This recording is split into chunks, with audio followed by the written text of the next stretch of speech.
नमस्कार. मी तुम्हाला आज इंट्राडे ट्रेडिंगसाठी 5 सोपे पण पाळल्यास फायदेशीर नियम सांगणार आहे. इंट्राडे ट्रेडिंगमध्ये यशस्वी होण्यासाठी काही सोप्या पण प्रभावी नियम पाळणं आवश्यक आहे.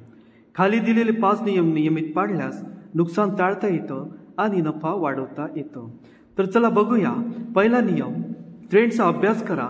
मार्केट कुठल्या दिशेने चाललंय हे समजणं खूप महत्त्वाचं आहे. त्यासाठी प्री मार्केट ॲनालिसिस करा. दुसरं म्हणजे स्टॉप लॉस वापरा. नुकसान टाळण्यासाठी स्टॉप लॉस लावा. भाव अति खाली गेल्यास तुमचं नुकसान मर्यादित राहील. तिसरं म्हणजे टार्गेट ठरवा आणि लालच करू नका. ठराविक नफा मिळाल्यावर एक्झिट करा.